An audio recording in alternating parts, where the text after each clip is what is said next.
السلام علیکم دوستو، آج میں آپ کے سامنے حاضر ہوں ایک نئی ویڈیو کے ساتھ۔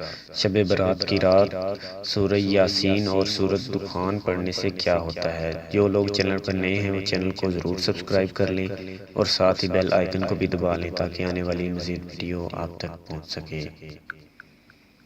جو شخص شب مبارکہ یعنی شب برات میں قرآن پاک کے دل یعنی سورہ یاسین پڑھے گا، اس کے رزق میں برکت ہوگی اور عمر میں بھی اضافہ ہوگا اور ناگہانی آفتوں سے محفوظ رہے گا۔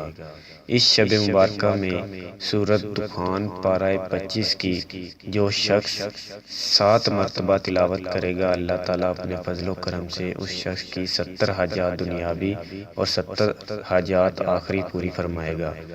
اس شب میں بیری کے درخت کے 7 پتوں کو پانی میں ڈال کر آگ پر جوش دے کر نہانے سے تمام جادو ٹونے اور برے اثرات سے محفوظ رہے گا۔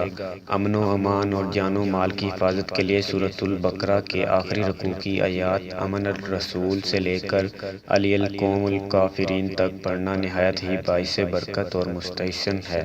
جو کوئی 15ویں شعبان کو روزہ رکھے گا، دوزخ کی آگ اس کو نہیں جلا سکے گی، اور رب العزت سے دلی دعا ہے کہ وہ ہمیں اس شب مبارکہ کی فیض و برکت سے صحیح معنوں میں سرفراز ہونے کی توفیق عطا فرمائے، آمین۔ دوستو، ویڈیو اچھی لگی ہو تو ویڈیو کو لائک اور شیئر ضرور کیجیے گا، دوسروں تک ضرور پہنچائیے گا اور چینل کو بھی ساتھ ہی سبسکرائب بھی کر لیجیے گا۔